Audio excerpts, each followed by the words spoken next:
Hoy hablamos aquí de política internacional, pero hablamos además también específicamente de geopolítica, de la guerra de Ucrania y de la OTAN. Es algo que está prohibido. Decía Susan Watkins hace algunos meses en un artículo en la Newsweek Review que se estaba viviendo una suerte de militarización mediática con respecto a determinados temas. Creo que es enormemente importante que haya una fuerza política que se atreva a decir algunas obviedades sobre lo que significa esta guerra y sobre lo que significa la OTAN en un contexto en el que no hay ningún espacio mediático abierto para que determinadas cosas se puedan decir. Debatir sobre la guerra y sobre la OTAN es debatir sobre la posibilidad de que la democracia europea sea finalmente destruida. Todas las fuerzas políticas de la izquierda en España, y Podemos también, condenaron desde el principio una invasión rusa injustificable. Y parece que algunos medios de comunicación se olvidaron de que los grandes aliados del ultranacionalista Putin en Europa eran la derecha y la extrema derecha. En España era Aznar el que hablaba bien de Putin. En España era Abascal el que retuiteaba a Putin. En toda Europa, las fuerzas políticas de extrema derecha veían en el autoritarismo ruso un ejemplo a seguir. Y sin embargo, ha habido muy pocas fuerzas políticas que se hayan atrevido a decir que la OTAN no es un club de fuerzas y de países democráticos, que la OTAN es un instrumento al servicio de los Estados Unidos para defender los intereses geopolíticos de los Estados Unidos.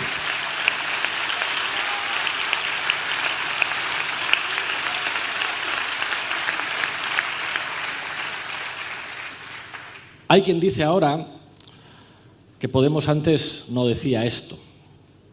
Yo quiero leeros algo que dijimos en 2014 en el Parlamento Europeo, hablando precisamente de Ucrania. Hay un grupo de rap en mi país que tiene una canción muy graciosa que dice que vuelva la URSS. Al final parece que a la URSS nos la van a traer otra vez la OTAN, igual que nos trajo a los fundamentalistas. ¿Se acuerdan, señorías, cuando Rambo combatía con Bin Laden en Afganistán? Aquí se ha hablado de libertad y de democracia, pero esto no tiene nada que ver con la libertad y con la democracia, tiene que ver con la geopolítica. Y la pregunta que nos tenemos que plantear es si asumimos que la política exterior europea va a ser un peón en el tablero de ajedrez manejado por Estados Unidos o si vamos a tener la seriedad suficiente como para tener una política exterior propia que no ponga en riesgo a los europeos. Esto era Podemos en 2014.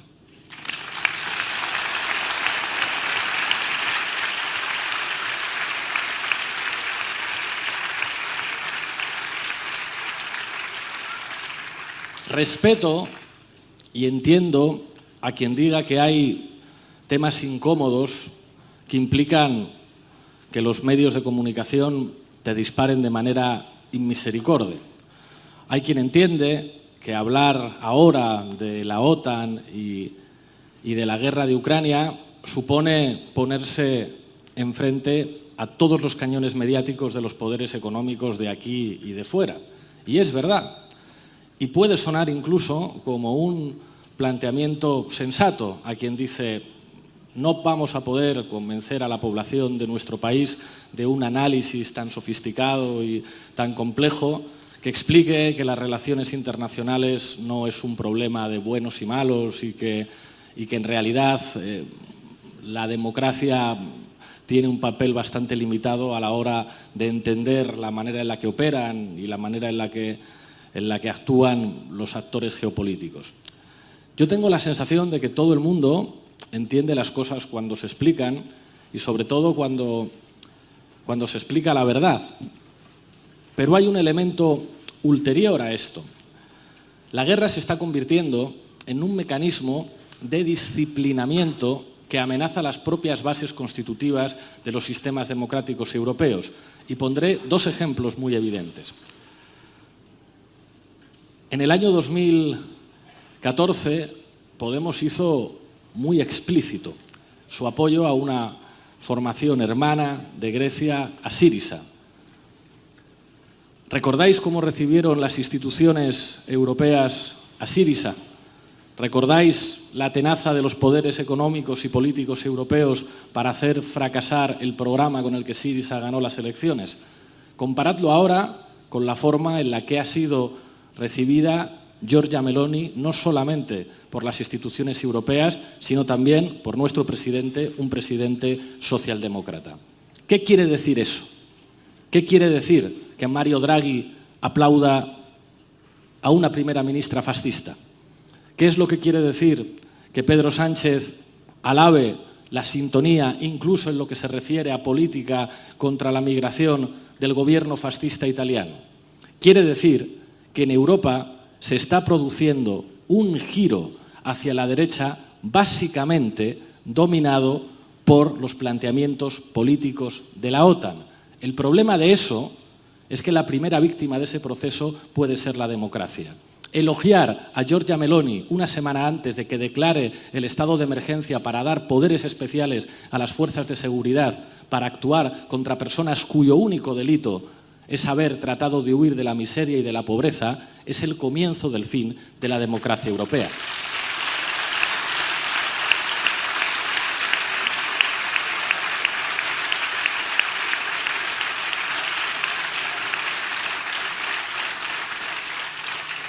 Y hay quien dice, si esto es lo que piensa Podemos de Pedro Sánchez, si esto es lo que piensa Podemos de esa socialdemocracia que cierra filas con la OTAN, si eso es lo que piensa Podemos de la guerra y de la OTAN, ¿por qué no abandonáis el gobierno? Eso es lo que querrían. Porque precisamente decir ciertas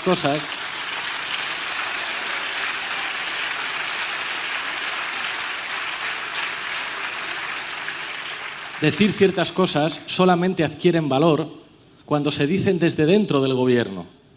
¿Qué importancia tiene que un dirigente de un partido político de izquierdas, de extrema izquierda o de lo que nos dé la gana diga que la OTAN está muy mal? Eso no tiene ninguna importancia. Que lo diga Ione Belarra, ministra de Derechos Sociales, sí tiene importancia política.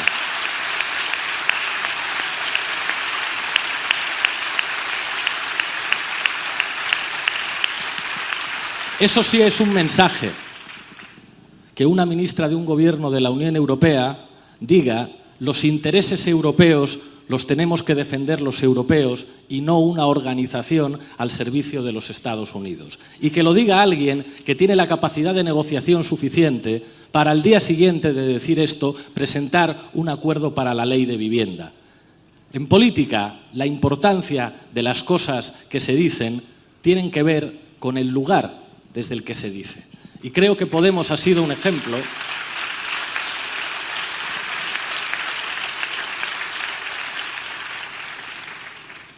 de decir las cosas cuando es incómodo decirlas.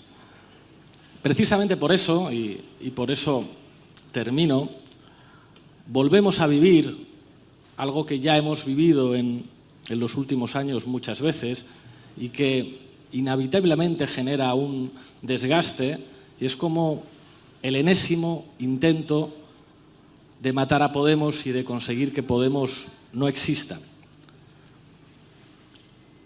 Porque si Podemos no existiera, ¿habría alguien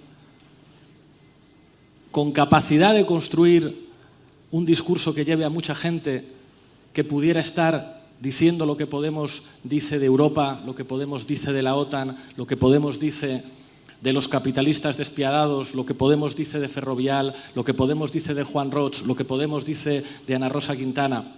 Podemos dice todo lo que está prohibido decir en casi todas las televisiones y radios de este país.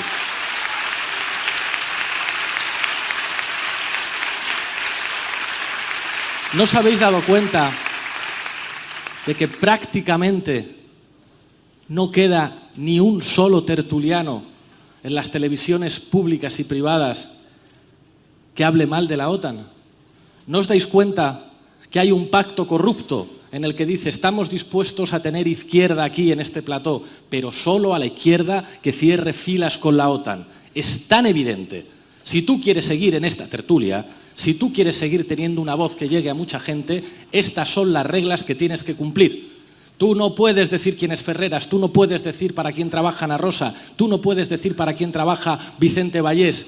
Tú tienes que asumir que hay una serie de reglas que no se pueden romper, porque esas reglas son la condición de posibilidad de que nada cambie. Precisamente por eso quieren matar a Podemos, porque lo que ha demostrado en los últimos años es que algunas cosas sí pueden cambiar.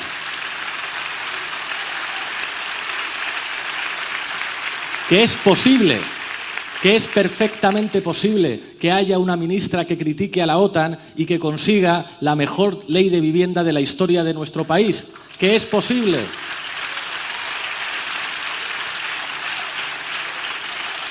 Que era posible romper la cláusula de exclusión histórica que ninguna de las formaciones políticas de la anterior izquierda fue capaz de romper previamente, teniendo un discurso sin concesiones en lo que respecta a lo que este partido piensa de las relaciones internacionales, piensa de los medios de comunicación o piensa de las relaciones de poder. Decían que era imposible y repitieron hasta 4 veces las elecciones generales para tratar de presionar y forzar que fuera imposible que hubiera un gobierno en este país con ministros y ministras de izquierdas. Y hoy, ni siquiera los más críticos con esta formación política se atreven a decir que el gobierno de coalición hubiera sido posible sin que existiera Podemos.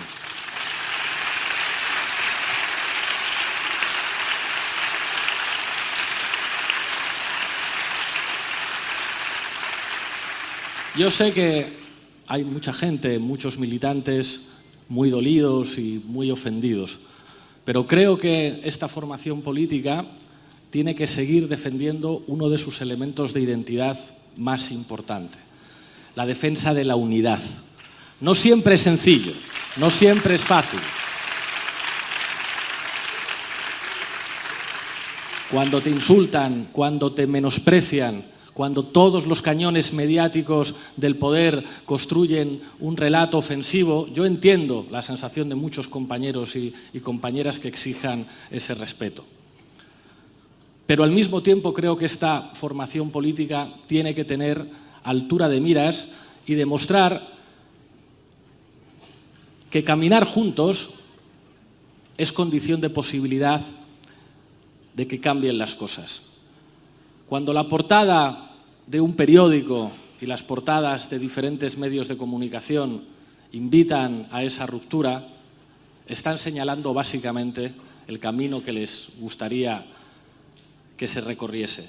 Creo que tenemos que ser capaces de reivindicar lo que representa esta fuerza política para la transformación de este país, reivindicar que Podemos es condición de posibilidad para la transformación de este país y seguir tendiendo la mano a pesar de los insultos, de los ninguneos y de los desprecios, porque hay algo mucho más importante que la dignidad de toda esta militancia: poder seguir transformando este país y tratar de frenar, a pesar de las dificultades, un proceso de involución democrática en Europa que tiene mucho que ver con la dinámica del régimen de guerra y con el peso creciente de la OTAN en las decisiones políticas del continente. Gracias. Por responder a la pregunta que decía Idoia, hay algo aparentemente muy sencillo, pero que en realidad es lo más complicado a nivel político. Incluso lo más complicado para la izquierda en momentos como este. Lo más subversivo en este momento, la actitud más radicalmente democrática, lo que saca de sus casillas al poder y a sus brazos mediáticos y culturales, es simplemente decir la verdad, que alguien diga la verdad.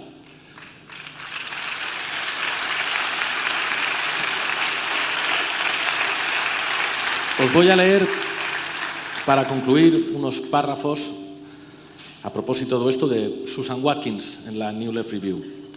Tras la Guerra Fría, el impulso político y hegemónico de la OTAN se hizo evidente. La consideración de Moscú como su objetivo devino más residual. En principio, la liberalización de Rusia debería haberla homologado para su inclusión en el hogar común europeo, pero la potencia rusa no era un Estado-nación convencional. El país más extenso del mundo, dotado con una población que es el doble a la alemana, empequeñecía al resto de países de la Unión Europea, mientras que su capacidad nuclear sobrepasaba ampliamente la detentada por Francia y Gran Bretaña. Por otro lado, la perspectiva de una Europa unida y soberana implicaba el riesgo de marginación de Washington. Tras el colapso del comunismo, la amenaza desde el este que había justificado el poder de mando estadounidense sobre el continente europeo desapareció, mientras emergía la posibilidad de que Europa occidental tejiese relaciones independientes con su mitad oriental, así como la opción de que Alemania, de nuevo poderosa, reordenase la región de acuerdo con sus propios designios, como Kohl comenzaría a hacer inmediatamente en Yugoslavia. El mantenimiento de la hegemonía estratégica estadounidense sobre Berlín explica en parte la expansión de la OTAN desde 1990 por parte de Washington, que incorporó primero a la República Democrática Alemana y después a los estados del Grupo de Visegrado, Eslovaquia, República Checa, Polonia y Hungría, a los estados bálticos y a los países bálticos. Para Estados Unidos, dominar y dirigir Europa todavía significaba dividirla contra Rusia, tarea en la que encontró entre los antiguos miembros subyugados por el Pacto de Varsovia sus más entusiastas reclutas. Bruselas también admitiría a estos países en la Unión Europea, pero ello no solo suponía un proceso más lento y más caro, sino que, crucialmente, no incluía a los Estados Unidos. La OTAN era un vehículo para extender el poder estadounidense en Europa mediante la creación de un corredor de potencias atlantistas entre Alemania y Rusia. Alemania, Alemania, Alemania, Alemania. Ahora os voy a leer algo que dijo hace muy poco Óscar Lafontaine. Fue el presidente del SPD, el equivalente al PSOE en Alemania. A Borrell, cuando compitió en las primarias contra Almunia, le llamaban el Óscar Lafontaine español. Este señor dijo hace poco: nuestro aliado más importante ha llevado a cabo un ataque terrorista contra nuestra infraestructura, pero los cobardes de la política y los medios de comunicación se escabullen y callan. ¿Es posible que los Estados Unidos hayan participado directa o indirectamente en un atentado contra infraestructuras estratégicas del país económicamente más importante de la Unión Europea, que se llama Alemania? ¿Por qué no se habla de eso en ningún medio de comunicación?